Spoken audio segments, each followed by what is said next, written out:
নমস্কার, আপনাদের হচ্ছে নিউজ লাইন। ইসলামপুর পৌরসভার পক্ষ থেকে আজ গাপ্পি মাছ ছাড়া হলো পৌর এলাকার নর্দমায়। চেয়ারম্যান কায়নান আগরওয়াল বলেন, প্রতি বছরই আমরা এই গাপ্পি মাছ পৌর এলাকার বিভিন্ন ড্রেনে ছেড়ে থাকি, এবছরও ছাড়া হচ্ছে। তিনি আরও বলেন, আমরা 82,000 গাপ্পি মাছ পাবো, যার মধ্যে 41,000 গাপ্পি মাছ পেয়েছি এবং তা ধাপে ধাপে পৌর এলাকার বিভিন্ন ড্রেনে ছাড়া হবে। আজ ফায়ার ব্রিগেডের সামনে যে ড্রেন, সেই ড্রেনে এই গাপ্পি মাছ ছাড়া হয়েছে।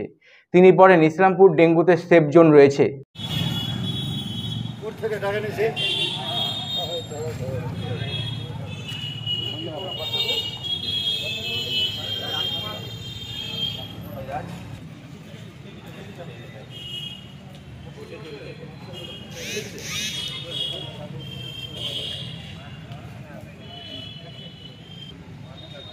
এখানে স্যার এই একই আপনাকে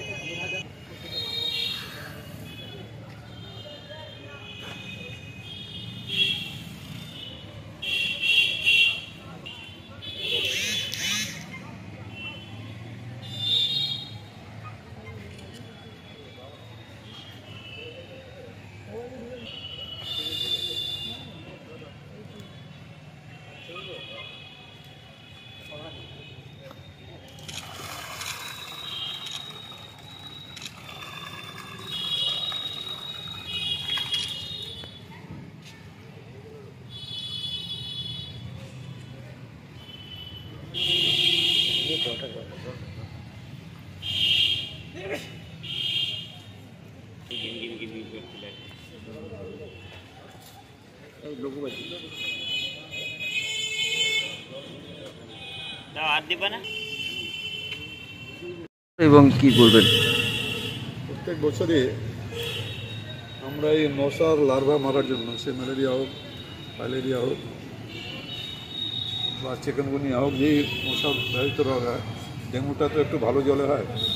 এইখানে প্রত্যেক বছরই আমরা রাজ্য সরকারের তরফ থেকে আমাদেরকে গাপ্পি মাছ সাপ্লাই করা হয়। এবারও আমরা 82,000 গাপ্পি মাছ আমরা পাবো। এখনই আমরা ফায়ার ব্রিগেডের সামনে দিনের মধ্যে 1,500 গাপ্পি মাছ ছেড়েছি। ক্রমান্বয়ে আমরা ছাড়তে থাকবো, যেরকম পাবে। এখন ফার্স্ট স্টেজে আমরা 41,000 পেয়েছি, বিভিন্ন ড্রেনে 41,000 গাপ্পি মাছ ছাড়বো। আবার সেকেন্ড স্টেপে আমরা আবার 41,000 পাবো, সেই 41,000 মাছও গাপ্পি মাছ ছাড়বো ড্রেনগুলোতে। শহরের কোন কোন এলাকায় মূলত ছাড়া? সব এলাকায় যেখানে যেখানে ড্রেন আছে, মূলত যেখানে যেখানে আমাদের ড্রেনে যেখানে লার্ভার বেশি সম্ভাবনা থাকে পাওয়া, সেই সব জায়গায় বেশি করে ছাড়বে। ডেঙ্গু নিয়ে তো অলরেডি ডেঙ্গু নিয়ে তো আমাদের চলছে। ডেঙ্গু নিয়ে এখন পর্যন্ত আমরা সেফ জোনে আছি। ডেঙ্গুতে অ্যাকচুয়ালি ভালো জলে হয়, এই জন্য প্রচার হচ্ছে ডেঙ্গু নিয়ে। আমাদের টিম আছে, সার্ভে টিমও যাচ্ছে, হাউস টিম আছে, তারাও যাচ্ছে। মোটামুটি যেখানে যেখানে ভালো জল জমা, যেখানে ফ্যাসিলিটি আছে, সেখানে আমাদেরকে জানায়, বাড়ির মালিককেও জানায়। সেই জলটা আমরা ওখান থেকে বলি যে আপনারা এই জলটা এখান থেকে সরিয়ে নেন, নাহলে এর মধ্যেই ডেঙ্গি হবে। ডেঙ্গি হলেই জ্বর হবে, রোগ হবে।